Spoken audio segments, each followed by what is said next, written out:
All right. So, this will be the first version of our new podcast or live format. I don't want to call it a podcast. Today's topic will be the season recap of the DACH CS Masters. Today I have with me Breaktime, Sneakersaber, and Mr. From the CS team. And I would, like to welcome you. Hello, Uh, we have even though. Hello. We have three topics for today. So one will be like the obvious recap for the season. We will go through the single games, talk a bit about them. Then we have the bootcamp, which happened in mid-season or towards the end of the season. And for the last topic, I'd say we talk a bit about the near future, like upcoming season. Maybe there's a tournament still for this year. So I would swap the scene so we can look into the results, starting from bottom to top. So the top match was the last played match against Infernal Void, which were undefeated throughout the whole season. So no shame of losing that game. So yeah, I would start at the Roa Esports match, or like obviously like the whole start in the season. Like what were your expectations going into the season? And then obviously starting the first match with a loss. Like how did that affect you maybe?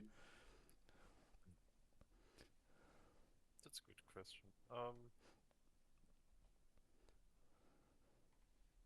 Yeah. I think I think the expectations were quite mixed because like we were a team which was like forming when not really a team which has played the last seasons. Like in our season or our group, there were plenty of teams which played for like I don't know years and years, and we were fully new, just like full rebuild. So I think the expectations were quite mixed. So not really like going into it and saying, yeah, we should definitely win this. It's more like, yeah, we're going into this batch and watching and looking how it goes, and I don't know, look into how we play as a team, how we interact as players. So maybe from your point of view, Seba, since if I'm not mistaken, you built the team or like the lineup, or you were like a vital part of building that lineup. Like from your perspective, like coming into the season, building a fresh new team, like what were your expectations? Not only through this game, but like the whole project. Yeah, firstly, I built up the complete roster. So after last season with my last team, we had a few problems, and two players said they wanted to um, stop playing competitive CS, and the other two said, I don't want to build a new team with two new players again. Mm-hmm. So I was alone, but I wanted to play the next season as well. And I've did that like 2 years ago. I've did the same. I built up a complete new roster with players that all never played with each other, and it worked pretty well. So I gave it a shot, and I had like one guy, Kurako. Um, he was the stand-in last season also before last season, in the first DACH CS Masters season.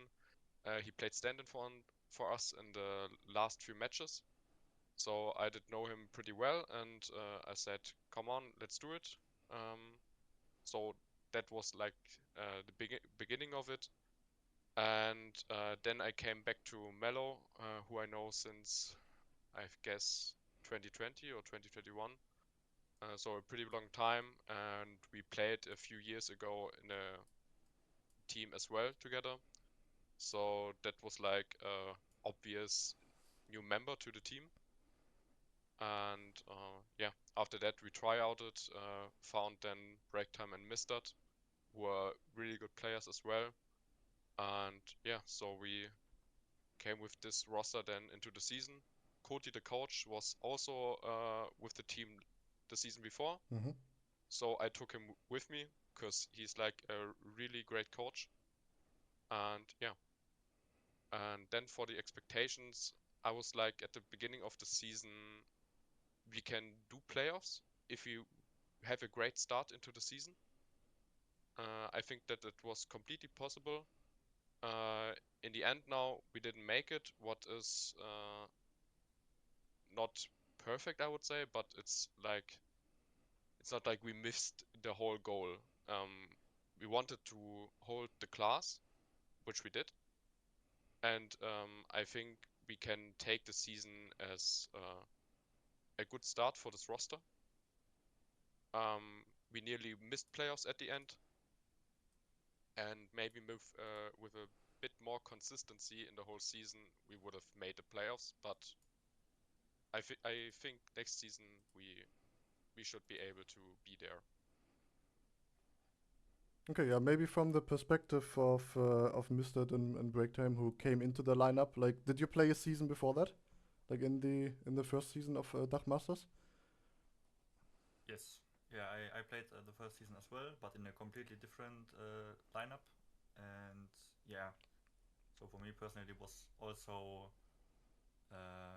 pretty hard in the beginning of the season because I joined, I think, 2 or 3 weeks before season start. And yeah, then we had to get, I had to personally figure out what player takes what role on the team. And yeah, it was pretty difficult in the beginning, but I think it worked pretty well in the end. Yeah. Okay, so like not the biggest preparation for all of you No, coming for into me the season. personally. Okay. But did you had a role swap coming into the season, or like did you play the same role as before? I think I'm not quite sure, but I think we did some role swaps, but like map specific. But Mhm. I think overall it stayed pretty much the same for me. So yeah. Okay. I don't know, for me it was quite a change, I have to say, because before I started playing this team, in CS terms I was just Rifler, so that was the first team I like started AWPing and learned how to AWP, which was quite the experience to say, but it was fun, and there's like a lot more I have to learn, but also plenty I've learned during the season. Was it like a decision you made, or was it like quote unquote forced on you because the team needed an AWPer? No, it was a decision I made because I started playing the first season of DACH CS with Fox Raid, Mhm. and like core 3 people who played for like 10 years and knew each other quite well. But I don't know, for like stereotypical DACH CS reason, after like 2 weeks into the season, the team just fell apart. Like the 3 guys who knew each other like for 10 years, they just went, yeah, we don't know, we don't want to play with each other anymore Oh. for some reason. Nobody knew why. Uh, So, and then I was like left with no team and not really continuing into the season. So I started playing Valorant or in the Uniliga for Göttingen, where I'm from, where there are like quite a lot of good people and players because most of the good CS players from Göttingen, which were all like, I don't know, 3K, 4K ELO, went over to Valorant when it came out. So I played with them and learned a lot from them. And after the season, which was parallel to the DACH CS season when it ended, I like sat there and thought what game would I want to play, and then I just made the decision. So when I come back to CS, I only want to AWP because that's the thing which makes the most fun for me. So everyone does the mistake of going into Valorant and then coming back at the end. Did not happen to me. It did. It's fun. The game is fun, I Yeah, have to say, but I mean, CS is love. yeah, that's for sure. I mean, basically the whole story why INF is back at what it is today is because I had a stint of Valorant as well for like 2.5 years. And the whole idea of like getting back into INF or like making it a brand was because I needed like the structure by like having my own team in Valorant again, and that's why we basically started, and then everything kind of like built from there into what it is today. So yeah, at one glance, I'd say Valorant was a vital part, but looking back at it, it's like, meh, maybe I should have stayed in CS. It's like I don't enjoy the game anymore, but it is what it is. Okay, coming back to the season, was a nice, yeah, a bit of the background, like how the team got built together. So yeah, do you have any memories about the first game, like coming into it, maybe preparation, maybe you know something about the team, or was it like, okay, it's like the first game of the season, like we don't have that much preparation, probably them being a new team as well, or like having like roster changes? Like what's the preparation coming into the season and playing the first match? Actually, I think the first game is not even on that list because Yes. Lostic disappeared. Oh, Um, well, I true. Yeah. think Lostic was the first game, which we won 2-1, I guess. Okay, then you had a good start in the season. Yeah, it was a good Yeah. start. Um, yeah, when the groups came out, we looked at each team and were like, okay, there's a few tough ones, but also a few teams that are very manageable to defeat. But we saw that like many teams in our group are playing together through a few seasons, Mhm. and so we like we knew that we are on the back foot at the beginning of the season because of that. Um, so our main goal was to build up a map pool so we could play a few maps at a like as a low standard. That was like the main focus at the beginning, and then we got deeper into the maps. But at the very beginning, we like had like 2 strats on each map at maximum, and we did everything else from defaults and like small plays. And I would say it worked okayish. Um, like I said before, we had a few inconsistency games, like against Roa Esports. We could have taken at least one map, I would say. Um, but it was okay for the beginning. Like Lictor said, we just had 2 weeks to prepare for the season, and it was like a bit short. Yeah. So in an ideal world, like what would your preparation would be, or like is there like any minimum where you say, okay, we need at least I don't know like 5 weeks or like 1 week for like one map, so you have a map pool of like 5 maps, or is it like less? What would you think, or like maybe the others as well? I think one season is good preparation time. So I think right now we are on a point where we have for all maps we want to play a decent amount of strats and yeah, a decent plan for any map. So I think now going in the off season and prepping more stuff, and then going in the season 3, we will be I think way more ready than before. Mhm. So yeah. It like depends from team to team because I don't know, each team has to face different difficulties. And for us, it was, I think, a lot of communication and getting everyone on the same board and getting everyone to do like one thing. And that can take like, I don't know, months, days, weeks. It really depends. So for us, I think we needed more time than other teams probably. Yeah. No, it's also, I mean, it's a new lineup, so obviously you had to start from scratch, or like I don't know, like how many like things did you take over from the last lineup, Seba? So like completely from scratch because you had like a new system, new players, like different roles, personalities, or was it like okay, I don't know, I can take like I don't know 30% of what we had already? So I had a complete strat book on I think 6 maps or 5. Um, we like took a few things from them, but overall we overlooked at every strat, said okay, that is something that we can play in this roster, that is something we can't play in this roster, and like yeah, try to make them better. So I would say from the last lineup we are using like maybe 1 or 2 strats. Um, I mean the basics are the same, Mm-hmm. but that should be the basics in every team. But from strat wise, it's like fully new strats.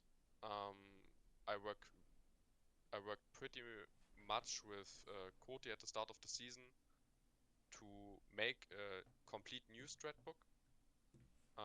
Obviously, it was completely empty, and we had to do a lot of work. But I think we did a good job for the first season, and now have like even more work to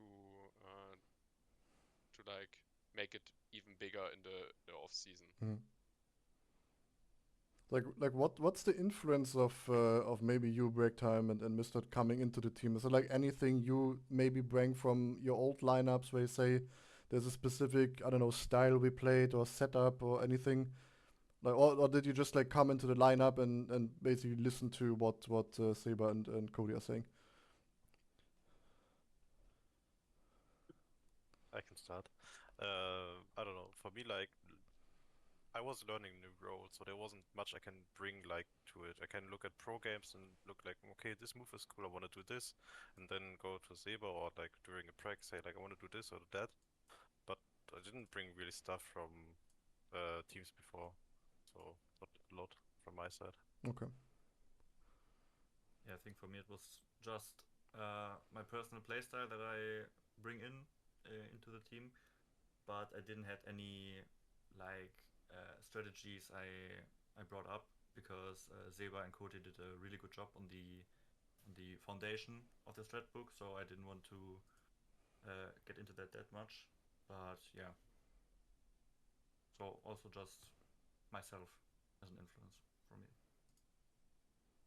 Okay. I Okay, think we have to give like big props to Cody because he's like working a lot as a coach and like looking into stuff, seeing stuff, and always like writing it down and remembering it for later. props to Cody. Let's praise that. Okay, so that's basically the first two matches. So then we played against, or you played against TGM Gonsenheim. Like any remembrance from that game? Obviously, yes, because that's a game I had in my mind like the whole season. I know that the first map was ancient and we were like down 0-5 and had an half buy. And the reason I'm reminding this game was because I had like a very good 2k in the middle with the 5-7, which opened the round for us, and in the end of the round we won it. And I think we like lost maybe like 3 maps, nothing more in this whole game after that. So I felt like it was a turning point in this match that helped us to get a win over them. So that was that kept in my mind like the whole season.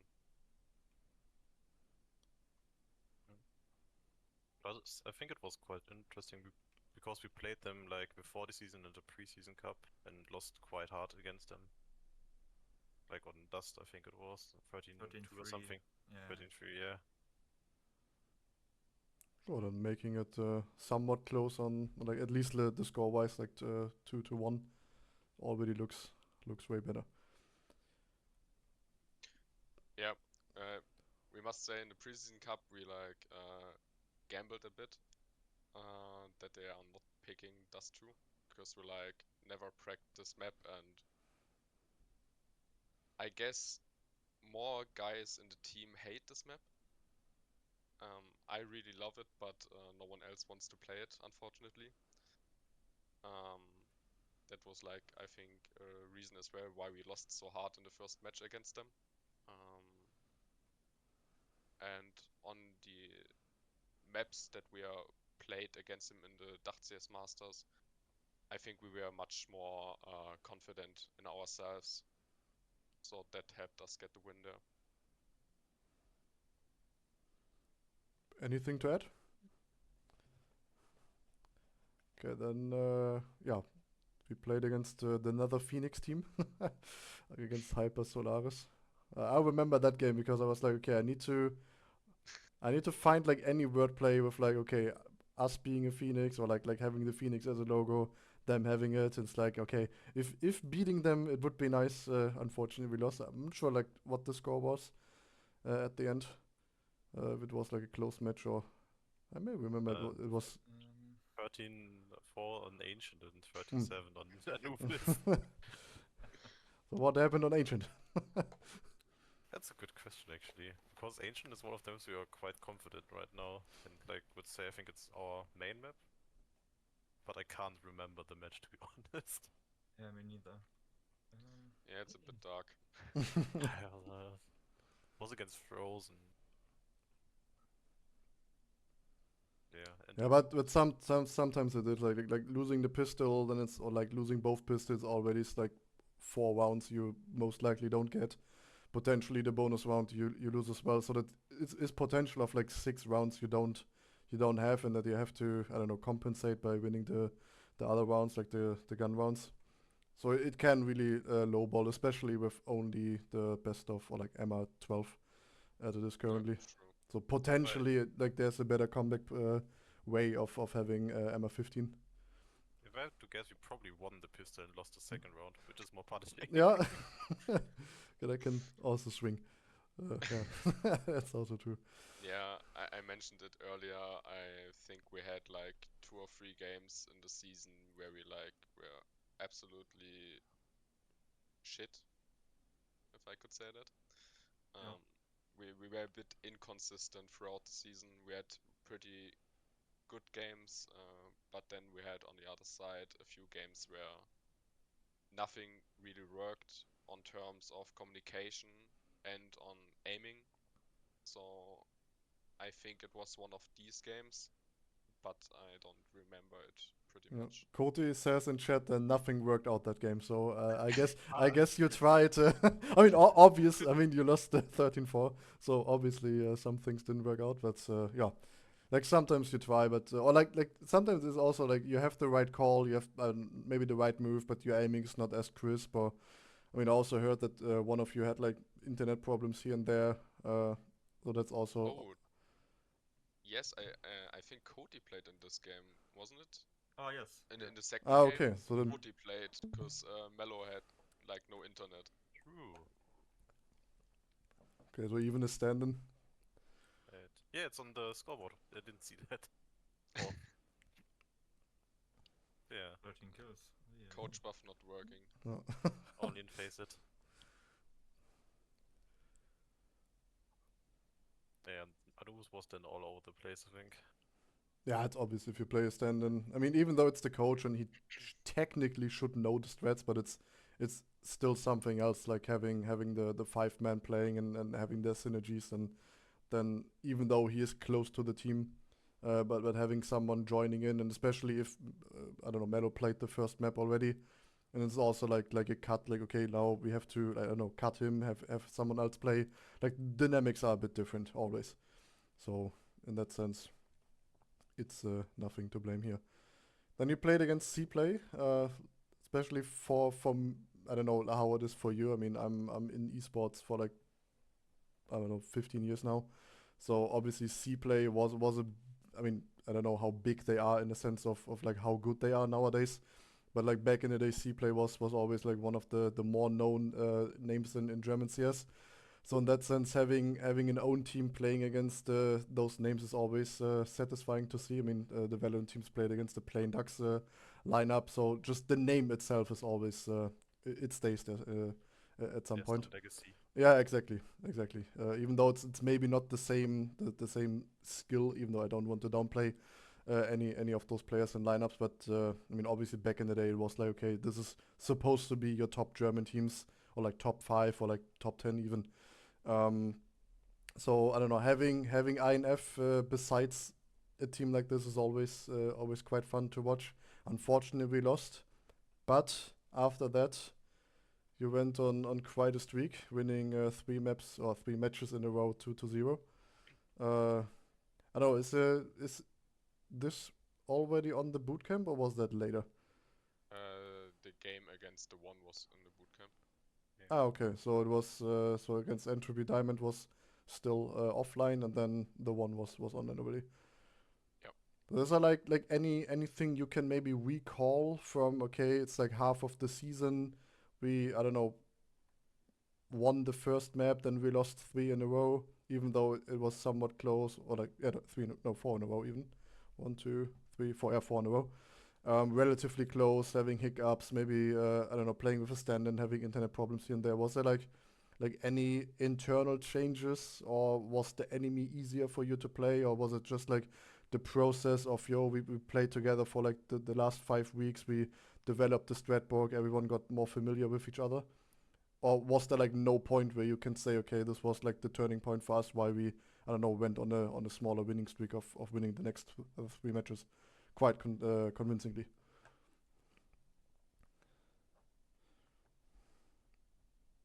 Silence. I don't know. It was a process all through the season, I think, in which we were getting better and better step by step. Not really like one turning point, I would say. At least from my perspective. I don't know what like Seba saw or felt. I think we had a few unfortunate games. Like I said, inconsistency. We could have taken at least like a map from C-Play as well as Hyper Solaris. We could have taken like at least one map. So I didn't feel like we were bad or needed to change something fast to be better. We just needed to work on our communication and on the consistency of everyone. And I think because the season was going further and further, everyone like knew each other better, and so you have like more confidence in your teammate, trading you, flashing you in, and I think that that helped us a lot to win like these 3 games in a row. Obviously, it was how do I say it? I think Entropy Diamond was like one of the like worst teams in the whole Division 3. So it gave us more confidence, even more confidence, and yeah, that helped us to get the other 2 wins, I guess. Yeah. Plus the land buff, of course. Yeah. Yeah. Okay, then yeah, the one was played on the bootcamp. Yeah, how's that feeling? Like playing on bootcamp, playing like on land, so to say, compared to the other matches? I think for me it was pretty chaotic because yeah, because I got on the bootcamp very late. I think an hour before the match started, and I need to get my setup done, and I need to, I know, get comfortable in the setting. And yeah, and then after we won the first map, I don't know how close the first map was, to be honest, but it was pretty good from my perspective. And yeah, from that on, I think me personally, I was just in the flow for the whole match, and I think it worked out pretty good. And yeah, it was a great experience.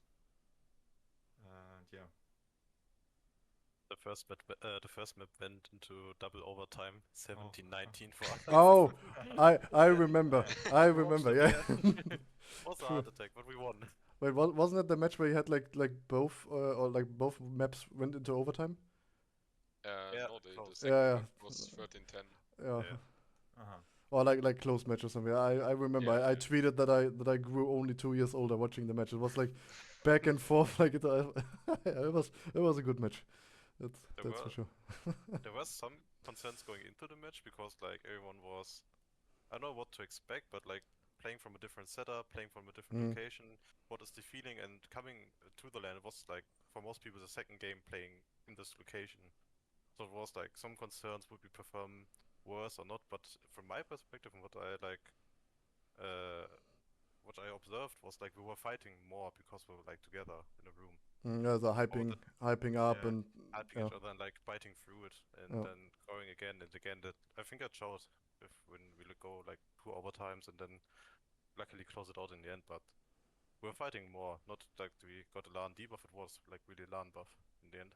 Mm-hmm. Well, that also carried through the second game, probably. Like I mean, we will talk about the bootcamp on the next section. But like what can happen at the bootcamp, like team cohesion wise, like the chemistry coming into the next matches, then yeah, you 1-2-0 against Fruchtlabor, also interesting name. Yeah, then you played the last match. It was I mean, props to them, undefeated throughout the whole match. Was there like what was the expectation for that match? Just to like see what you can do, like how much damage you can do, or was there actually like okay, like we want to beat them, like we want to be the one team which made their undefeated one like not happening, or is it just okay? It's like the last game we secured, like we didn't get into demotion. So like what's the plan going into the last match here? So first of all, I think Lustig just disbanded like at the very last week or maybe a week before. So we were like we were not looking at the bottom of the group because there were a few teams who couldn't like catch up to us. Mm-hmm. So it was like in the last week that we saw, okay, I mean before the Fruchtlabor game it was, we saw that there is a possibility that we will not make it.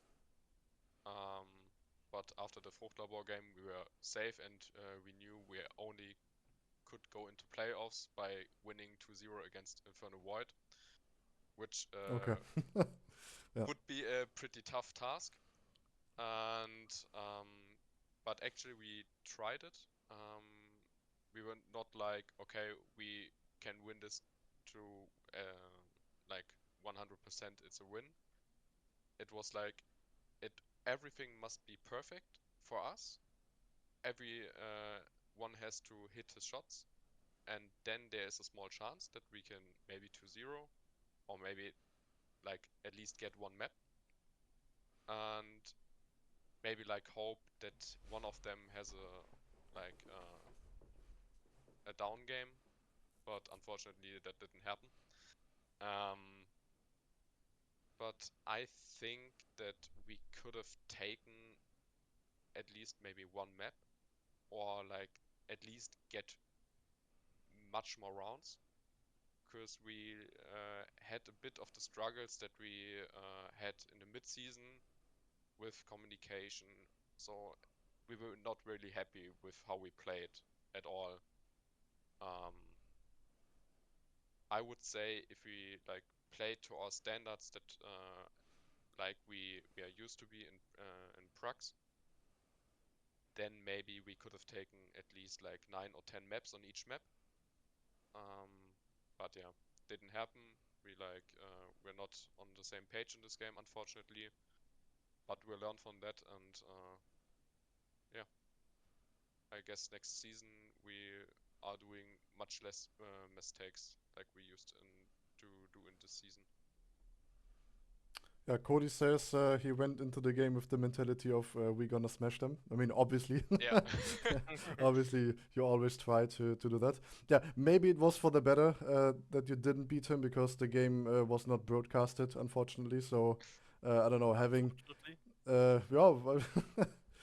I mean, if you beat them, that would be quite annoying that we don't have that on live stream or something. So maybe it's for the better, even though Yeah, obviously you want to win all of the matches. So I get that. Cody was like a hype man all season. Huh. He like said, we're gonna smash everyone. Um, Unfortunately, it didn't happen. But he's trying to get us hyped at every match, and he knows that we are capable of winning matches against like C-Play or Hyper Solaris. Um, yeah, next season we are gonna show him that we win them. We make him proud. Yeah. Yeah, I'm excited to see that. So I would say we swap the topic unless any one of you wants to, I don't know, give like any details, any last thoughts, maybe also in the chat. some inside information we can talk about. But otherwise, I would move on to the next topic. That sounds like a no, which is good. Yeah. If there's anything in the chat, I can bring it forward for the next section. The bootcamp. It's for most players it's a highlight because there's not many bootcamps happening in their career or like ever, because obviously it's quite expensive to, or like if you have the base price, and it's not always easy, and this is like the more bigger struggle to find a date or like a range of days where everyone is able to go at one place and play from that space. Like coming into the bootcamp, like obviously you had some like thoughts what you want to do there, some, I don't know, maybe plans of how to progress from there, but like can you like give from your point of view, um like how, or like what was the main goal of the bootcamp, like first of all? I think, yeah, I think for me it was to, I don't know, get the others, to get to know the others better, to grow together as a team, because I think it's a huge difference if you're, I don't know, only hear the others in TeamSpeak and never see yourself in real life. But if you're in a room together and you play an official together and you eat, sleep, and play together, it's a way more bonding experience than just playing together casually. And I think that worked for me personally. I think we grew together, and yeah, I don't know how to say it. Maybe. Nah, I let the others know. Yeah, I think the primary goal was like to get to know each other, like Niklas already said, and that worked out quite well. We had a lot of fun. We did a lot of work, which was like the secondary or other main goal, of course. We had a like very tight timetable on when to do what, when we prog what, when we'll be focusing on which topic, like communication, work on a new map, like our fifth or fourth map, I think. Rush. I can't count, but yeah, like these two goals were like the main goals. I think like working a lot and growing together as a team, having a fun time. Seba? Yeah, first of all, at this point, I want again, like I did on Twitter, I want to give a shout out to Reveal, who made that possible, because it was like in a pretty small time that we made this decision to even do the bootcamp, and without them, it would have been not possible. So thank you to them again. And yeah, like the other said, the main goal was to get each other to know, to do something together in real life, like not only playing CS, but just having a fun time, playing billiard, playing darts, um, relaxing a bit, and it was a pretty great time. Um, I enjoyed it very much, and I think it helped us as a team a lot.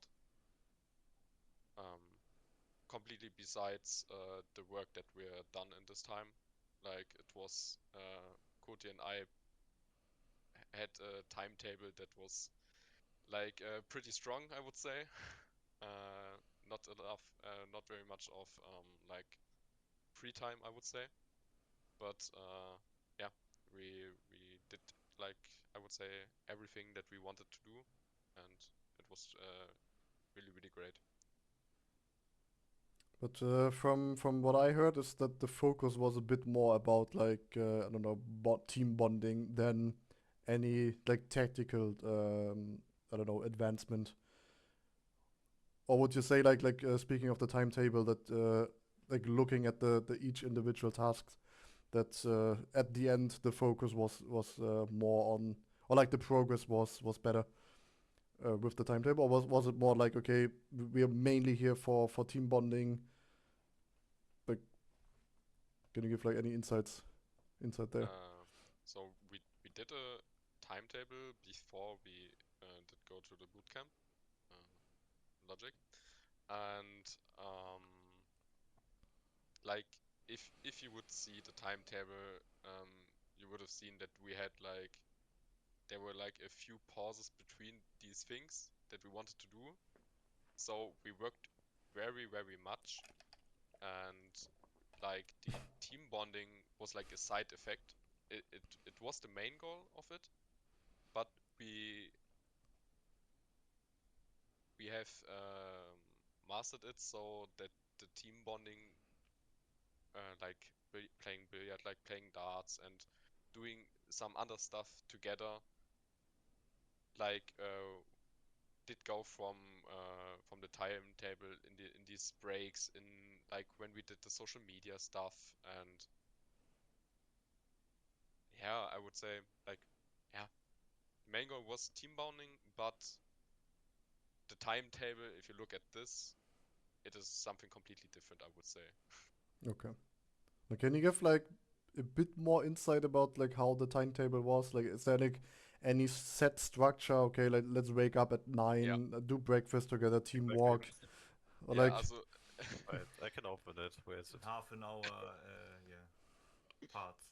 yeah, also okay, we had a completely structured timetable from like 9 o'clock in the morning till I think it was 1 o'clock. midnight. oh okay, With a few things like even going for a walk, or we even scheduled like the lunch and when we eat, and when we are doing like tactical stuff, when we are pracking, when we like maybe do a tournament or play like a cup. And yeah, also everything was scheduled, and I think I can find it. I found it. Ah, perfect. I don't know if I can show it to someone or I don't know, pass the photo to you, but like it was really tight. Like just for example, on Friday it was like getting out of bed 9 a.m. at 9:30, going for a walk at 10 a.m. eating breakfast, and for like half an hour having free time. Then from 11 to 1 o'clock, no, even until oh, what is it? 1:30 p.m. Like making content for like 4 or 3 hours, which you will see soon.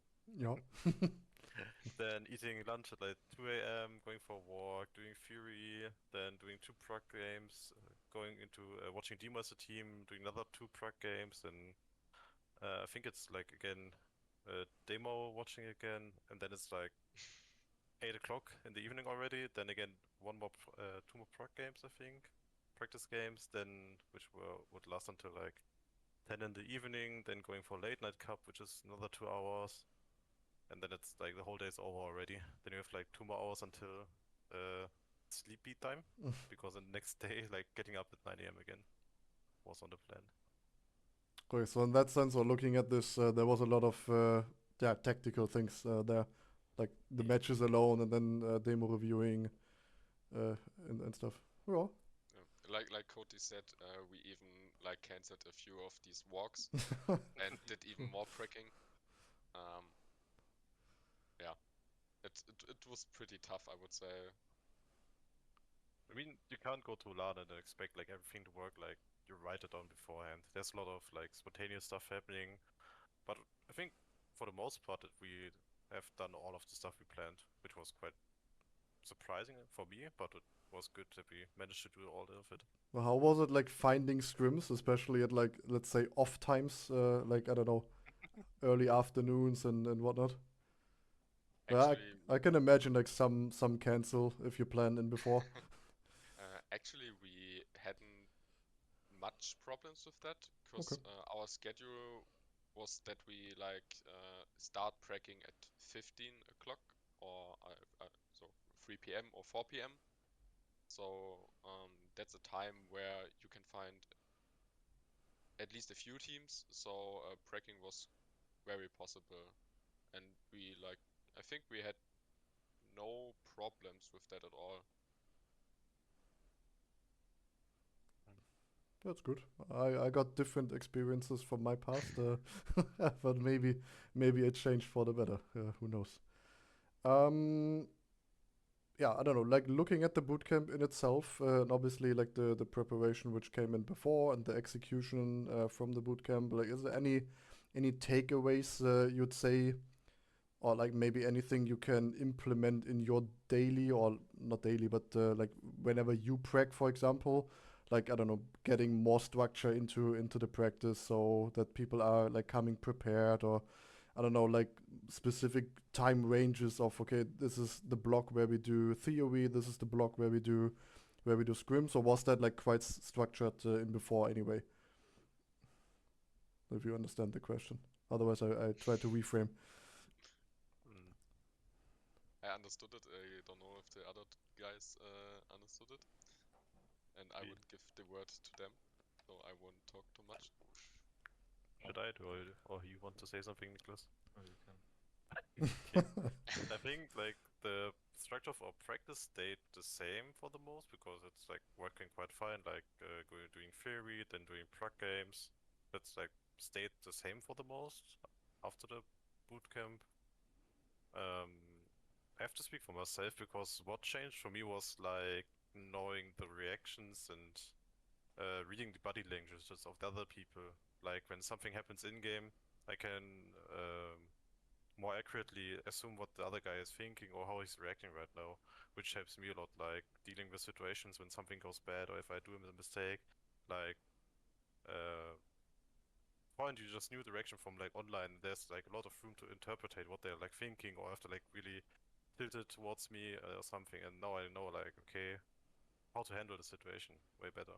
No, that's something I used to do back in the days in my teams and also in the Valorant time.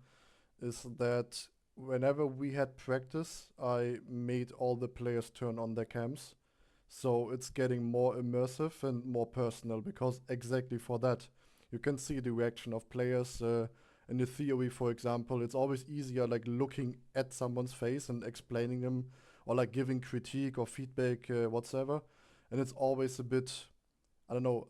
At least it felt for me that it's easier to do it when I see the players or like the people I talk to, and get their reaction, and maybe they get, okay, he's not too mad about the mistakes we did, because I used to be the in-game leader as well for all my teams. So obviously I was always the more vocal guy in the team, and also the guy who was demanding more and pointing out the mistakes and giving feedback. So also for me, it was some sort of relief to make sure that the players see my facial expression, even though my voice sometimes is a bit more like I don't know, like energetic, and could sound that I'm a bit mad about stuff, even though I'm not. But this is something I used to do for the teams, which helped, I guess. So I don't know, maybe that's something you can also implement in your prex, because I know that most people say, yeah, but it's draining too much performance of my game, which is not really true if you actually do the benchmarkings. I don't know if you thought about this, especially having the feedback from the bootcamp and how much it maybe helped you. I don't know, hyping each other up, seeing each other, talking to each other in that sense. So that's advice I can maybe give you while on a live format here. But yeah. Definitely. Is there like anything, like potentially looking at the further future bootcamp, you would do differently? Maybe add one day. Yeah. Because I think we were there from Thursday till Sunday. Yeah, 4 days overall, and I think I know we got. I think we got there at I think 12 in the Afternoon? lunchtime. Yeah. Yeah, afternoon. Thank you. And I think we also left that time on Sunday, so we didn't have full 4 days. And yeah, I think it was enough, but we could have done so much more, especially especially it wouldn't be so stressful all the time because we were always looking at the schedule and we're like, we need to do that, and I mean in the end it worked out, but it would be for the future it would be better if we have 5 or even 6 days in the bootcamp. But would it be that you would, I don't know, stretch stuff you did within the, I don't know, how many times? You were 3 days or 4 days? 4 days. 4 days. So that you have potentially a bit more free time or like time to breathe between things by, I don't know, not meaning free time in the sense of like you do nothing, but I don't know, maybe putting a team walk in more. So Yes. I don't know, you can walk, bond, talk, get your, I don't know, headspace free. Okay. Yeah, I think I think we will have to. We hadn't. Need to think back. We had like many breaks, but they were not. For myself, they were not relieving because I were always in my head like, oh, what we do next, what do we have to do, and I think that would be fixed by that. So we stretch it out a bit, but also, of course, add more stuff, so we get more productive and are, I don't know, relaxer in the end. Yeah, it's also like, especially if you have like 4 or 5 days and you just do like stuff after stuff after stuff after stuff, especially at the last like 2 days, you can really like not get burned out because that's obviously too short for the period, but you get exhausted more because there's so much input from like, I don't know how active you guys are within the team. So if there's like more, I don't know, Zeba and Cody talking, or if there's like input from anyone or everyone. But from what I know from my recent lineups, that it's always like, okay, there's like 2, maximum 3 people being a bit more active with talking, and the others were just listening. And I can imagine like getting a lot of input for like 4 or 5 days straight, that sometimes, I don't know, you're like off, you know, and then it sometimes is even counterproductive, like pushing more like input in, because then like, I don't know, you forget, or like you're not as focused, you tend to do more mistakes. So in that sense, stretching it a bit out could definitely help as well. And also giving the room to breathe for each individual to, I don't know, chill for like an hour on their own, for example, could also, or like, I don't know, maybe 2 hours or whatever, could also really help. So, I mean, it's like, I don't know if you saw the interview, like one of the Navi guys said as well. I mean, obviously it's like something else for them because they spend like so much more time together, but they had the situation of kind of getting sick of each other. And this could also happen, especially if you're like, I mean, sure, you spend some time in your practices and you talk to each other for like, I don't know how long you practice for, like, I don't know, let's say 3.5 hours, potentially 4 hours, like 3-4 times a week. But then on the bootcamp, there's like for me, for example, like I normally run pretty mid on social battery. So my social battery sometimes can get drained out like relatively early. So I don't know, like for me, the imagination of like spending 5 days with people I don't know really, besides playing with them obviously, could be that, okay, like at least like on the 4th day I'm like, maybe I need some time for myself. Otherwise I'm shutting myself off. I don't know if how is it for you. I mean, obviously there's like different personas, like some gain energy from interacting with people, some get drained off. But yeah, I don't know, stretching it a bit is always useful. Cody said less free time. That's something he would do. So he wants to enslave us. That doesn't count. So in that sense, like he wants to do even more productive stuff. But yeah, like too much productive stuff can also be unproductive, or like not do what is intended in that sense.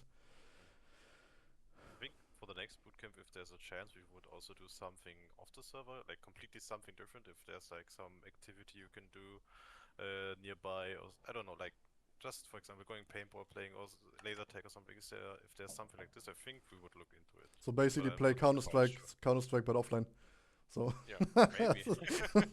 I think that would be quite a fun and good idea for the team as well. Yeah. Well, it's underrated, especially for like the scene or like the tier like I used to play, is that most teams just come together to practice, and then after that they just part ways and everyone does their own stuff. But it's all like relatively early comes to a point of where just joining the TeamSpeak or joining the Discord feels like work because you only meet those players to do work, specifically within the respected games they play. And I feel like that so many players and teams and potentially coaches don't understand the value of team bonding and also spending time within the practice schedule of actually doing something which is not game related to the game. So I don't know, watch a movie together or like play a completely different game together or like do anything which is not related to Counter-Strike, for example, to get the team bonding, to understand your teammate a bit better, finding similarities. Ah, okay, I like this anime. Oh, he likes it as well. Ah, it's cool. Like we have like some, or like he listens to the same music, or I don't know. Like the more points you have in common, the better the team bonding obviously is, and the better the understanding of each other could also be. So if there's critique or like feedback from each other, people will more likely take it a bit lighter than if there's like some basic tension or like I don't know, Breaktime, you said it earlier, like some misinterpretation because you don't see each other, even though it's like not meant to be harsh or anything, but just like honest and genuine feedback. But I don't know, like sometimes like getting to know each other a bit better is always helpful, I guess. And like definitely undervalued by a lot of teams, especially in like I don't know, tier 4, tier 3, or whatever you want to call it, at what tier we are. So yeah, seeing this and hopefully that you can use that for your own time as well, not only for boot camps but also for like your regular practice, if the schedule allows that, obviously. But it's something, yeah, I always advise for like all the teams. Especially Yeah, on the off season. Yeah, Yeah. I would say it started in our team like even before the bootcamp. We play like, for example, Lucas and me. We play a lot of League of Legends recently. Mister joined us as well there, and yeah, it's just great to like relax a bit more besides CS, Yeah. and yeah, helps us definitely. That's cool. So Nicholas, Hmm? were you hiding that you played League from us? Because we found out in the bootcamp. We found it out in the bootcamp. And like before, we like were talking in TeamSpeak, yeah, we're going to play League, and he was like always like, I don't know, really quiet in the room and not saying anything. And then suddenly on the bootcamp he was like, yeah, I'm gonna join you. Like, were you hiding Yeah. it or? and then he's like No. grand champion or whatever, like the rank is like the highest rank. Yeah, He's yeah. like He's the best jungler. Yeah. Second to Argurin. No. No, I think I just play it sometimes if I'm in the mood, but I don't really. I mean, I enjoy the game sometimes, but most of the time it's just I don't know, a tool to get my head free. But yeah, it's a mid game, I would say. That's actually a good question. Like what is your game you do besides Counter Strike? Like not together, but also like single. If you go, I don't know, like I don't want to play CS. Okay, let me turn up. Okay, League of Legends is one game, obviously. I think it really depends because for me it's switching all the time. Right now it's Minecraft. I just play Minecraft in my free time if I'm not playing CS. But I think sometimes it's League of Legends. Sometimes for a time it was Rust, Mm-hmm. just solo or with friends, or Call of Duty, the new Call of Duty that came out. I played in the beta. But yeah, I think it's always like changing a bit, and it's not consuming that much time for me. So it's like a side project. Yeah. See, but what about you? Um, I have like in every year I have like a month where I want to play Minecraft, and it always makes a lot of fun. But after that month, it's over. Classic. I'm like a bit more in the like strategic games. Like I have this one Siedler game that I'm playing the whole campaign maybe 10 or 12 or 15 times in a year, because I can like only focus on that, and I'm like in a zone then. And for me, it's like, okay, I'm relaxing now, and yeah, so that's my game, I would say. And for you? Oh, I think at the moment there are like two games. One is Terraria, where I'm doing like one of the most difficult playthroughs with a friend of mine. Like on death mode and modded Terraria, we're trying to beat the game. We don't know if we can actually, but let's see.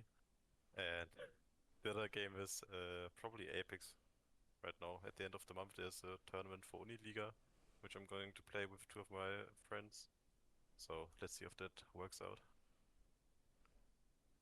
So like any other like really competitive games where you say, I don't know, if it wasn't for CS, this would be the game I grind.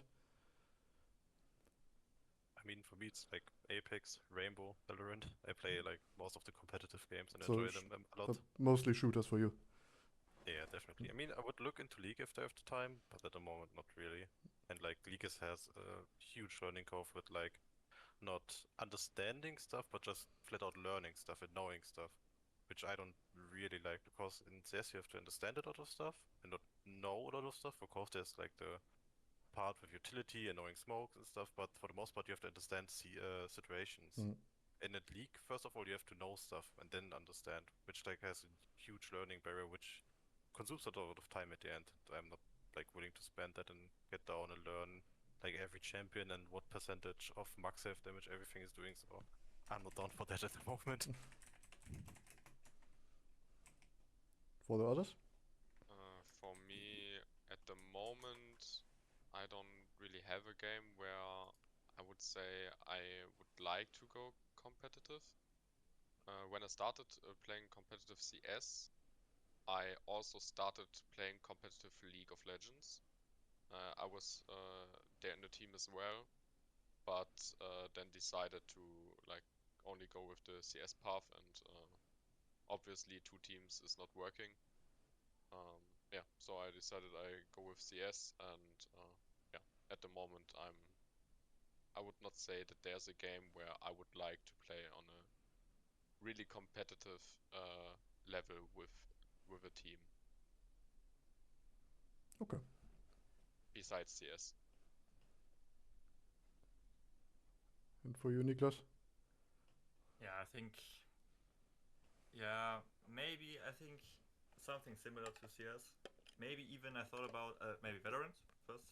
If but Don't. it's yeah. No, but I thought about I think 2 seasons ago to just go in a solo game where it's not team specific, just so I can focus on myself completely. But I threw that idea away pretty fast. So something like Warzone or something. Mm. So I think I will stick to CS first of all. Sounds good. Yeah, before we come to the Q&A, which people already can spam in the chat if they have any questions. Could be anything off-game related, game related, you name it. For the last block of topics, yeah, I don't know, goals, expectations for the next season. Is there like anything you play for this year? Is there like anything known where people can watch you? So like any, I don't know, off-season cup or anything which you could play or want to play? Yeah, unfortunately, like a few seasons ago, there was the Demolition League that was always in the off season. Obviously, it's now the DACH CS Masters, so that is nothing we can play anymore. Um, the plan was to like play a lot of cups, maybe play qualifiers when there are some. Um, but besides that, we didn't find any league that is starting now, because obviously it's not a long time till we have Christmas, and like every league is not playing at Christmas. And yeah, maybe, but we didn't like spoke about that very much. Maybe we are doing the next ESEA season if it's like before the DACH CS Masters. Mm-hmm. Like the reason we didn't play it till now was that we wanted to focus on one league because we need to crack a lot, to make a foundation, and yeah, maybe in the next year. But for this year, I think we just play. We are just playing some Faceit Cups and qualifiers if there are some. Okay, but you would rather focus on one season at the time, besides play, or like except no, not except, but like you only want to play one season at the time. Like I would say in the next year, it depends on what our like on which level we are, how much progress we are doing till next year. Like we have 2 months now. We don't know where we stand in January, and yeah, we will look then when the next ESEA season starts, if it's possible for us, if we think that we can like, because if you play 2 leagues, then you always need to go down at the days you preg, and we need to like watch. Is it good for us? Is it good for the team? And yeah, so it will be a decision that we make next year. Okay, so quality over quantity in that sense. Yes, Okay. definitely. Speaking of where you can watch us, I think we should say a big, at this point, I don't know if it's important, but say a big thank you to all the casters during the season, especially like Staven, Yeah. which casted us a couple of times. Big thanks at this point. If they ever see it, I don't know, but just to. So I it's hope been they said. will. Just so it's been said, we're like really grateful for people casting, taking the time, doing it like because it's bringing a lot of life into the scene, which is Yeah. really important. That's also one of the reasons why I decided to make those live contents here to, I don't know, like push you more up front. Because obviously without the players, the whole like esports side wouldn't work, and without you or like the team in itself, like the whole like organization wouldn't work. And I would like to, I don't know, give a stage for like each individual to, I don't know, like be more upfront. And also give, obviously the shout out to Staven. I don't know if you saw his statement about leaving the DACH region. Yeah, it's sad to see, but I get most of his points on that statement, and I felt on most of it, I feel the same, even though it's not about casting, but about like, I don't know, like seeing stuff as like granted and not being thankful for stuff is, especially if people spend a lot of time and thoughts and improve on a constant level. It's always a bit annoying, like not giving them the basic shout out at least, so they can grow as well. Yeah. Alrighty. I don't know if you have anything to add for that. Otherwise, I would turn to the Q&A. I see a lot of weird questions, but I guess we go towards that. Let me scroll up a bit here. When did Mr. start playing CS? I see. If you would follow us, probably you do, on Twitter, there's already a card for Mr. out where he exactly answered this question, but I'm sure he will answer that live on stream again. Yes, I started playing CS in, I think 2017. As I was 14 years old. Yeah. In 17, I played already 8 years. That's crazy. So I'm old. It's so funny. Like you gave me the answer. It's like, okay, this guy started like 2017, 2018, 2019, and I'm like, okay, what the fuck? It's like, Yeah, but it's a different generation. Would be a bit too much, but I mean, in CS terms, you can say that. Yeah, in CS terms, it's technically, yeah. Yeah. It's quite funny. So what's your favorite block in Minecraft? Damn. Block in Minecraft. Saber. Yeah, Saber must be Must be the expert here. Minecraft expert. Why am I the expert? You are playing it at the moment. No, you said you played it once a year. So. Yeah. Yeah, once a year for a month. Huh?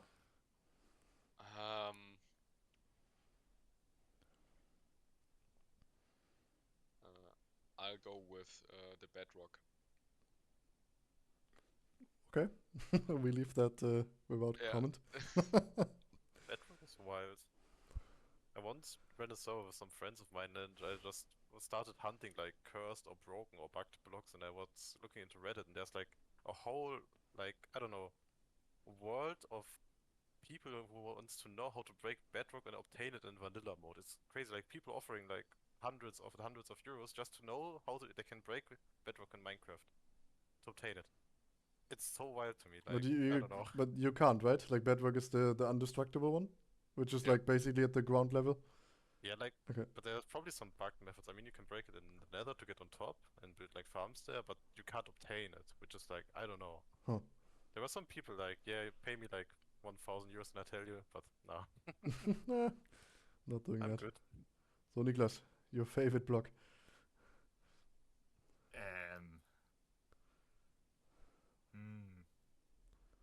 I think right now it's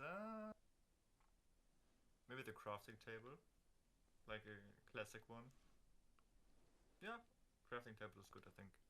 Okay. What's everyone's favorite dish? Starting from left to right.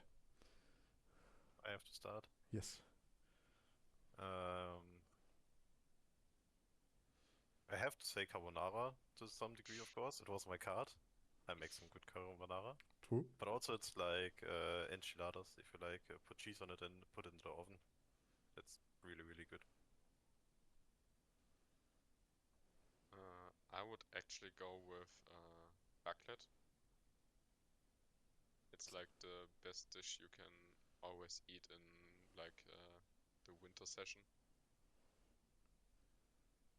So you do it besides New Year's Eve, or like do you actually do it more often? I do it like every 2 or 3 weeks. Okay. During the year, or only in winter. Like starting in fall and when it's getting colder, and then till like March or April.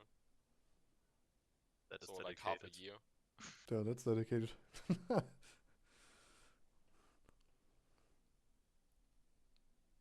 Niklas. I'm maybe I go with the classic pizza because it's, I don't know, you can eat it almost on every time, and you can I know you can just have such big variation just, I don't know, on a simple dish. So yeah, I think I go with pizza. Okay, I will skip the color question because the person who wrote it is not in chat anymore. Let's actually go for quality questions. I want to know who their favorite CS or their idol is. Going from right to left this time. I think for me that changes a bit because I think right now it's Bit for me because he plays the same role as me, and I don't know, he's, for me it's an inspiration because he's there, like I started playing CS, like he's I think 1 year older than me, and he has achieved so much in the game, and yeah, I think he's just a great player, and I can learn a lot from his playstyle and from his overall persona.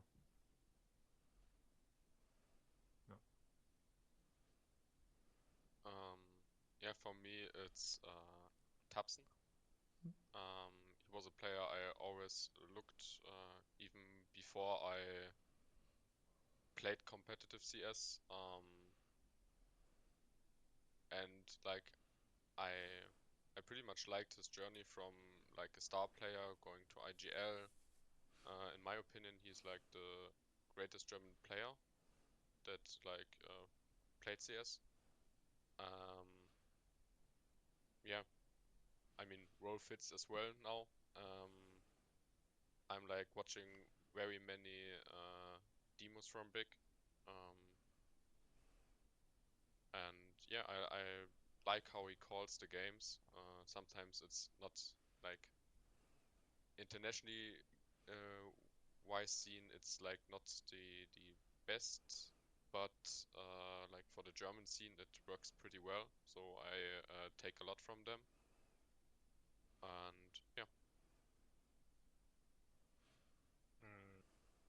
I think for me it's like two players, I would say. I think first of all it's Skadoodle, of course. Like he's an AWPer, I look up to him. But what like inspires me about him is like the way he carries himself. Like how he, I don't know, what his, in modern terms you would say his aura, probably. But like for me, when I look at him and how he like is on the server or outside the server, he's like a symbol of calmness and like really precise, and that's what I like to look at. And for the other part, it's probably like Cadian, because not so much in the server, but like outside the server, when you look like briefings, when they're doing team huddles, he's bringing like a lot and a lot of energy, and that's like doing a big part of who he is and bringing a lot into a team. And I think that's like something you can look up to. I have a follow-up question for Seba, and it will be the last question for the stream today. You spoke about watching a lot of big demos. Is there like any other teams which has a like, huge influence, like on, I don't know, like the strat book you built, for example, or is it like for me, for example, I always like to watch like one team because I like the style they play. So I either like not copied it but got like influenced or like inspired by, okay, this is how they do it and this fits our style, or like is there like I don't know like ancient Faith Clan is doing really good, and on Nuke I don't know I like Spirit more, like what's the approach there for you? Um, like on T side, I watch a few teams, like G2 is one of them, or Navi or FaZe as well. Um, I think it is very important for teams like on our level to see a few styles of play, because in the German scene, it's like when you compare it to the international scene, we play much more slower than like every other country. Um, and when you look at the demos from different teams, you see like different approaches, but all like fast approaches. And that's what my main focus is on looking in the demos, because that is something where you can like surprise enemies in the DACH CS Masters with playing fast. And yeah, so there's like not a single team I watch. There are a few teams, and like on CT side, everyone here is watching like demos from different players, because there's like everyone knows there's like one guy who plays this position extremely great, so he watches that guy. And like on another map, you go to another team, to another player, and watch him how he plays there, because I think we have the benefit of like taking advantage of these demos from pro players. So we should like watch like as many as we can from different teams to see as many approaches as we can. Mm-hmm. Okay. Yeah, that's almost 90 minutes done. The first episode of hopefully many to come. Yippee. I don't know, is there like anything you want to? I mean, I just saw that I don't have a scene for ending a stream. So then the stream end will be relatively abrupt. But is there anything, I don't know, you want to say to, I don't know, like the few guys who are watching? Or like anything in general? I guess the guys that are watching like the most of the stream are maybe like people who were watching many games from us. So thanks for supporting in the games, in the chat, and yeah, just thank you.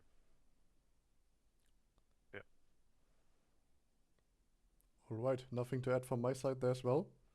Then I thank you for the time. And Thank you for having us. no problem. And then until next time. Bye. Bye.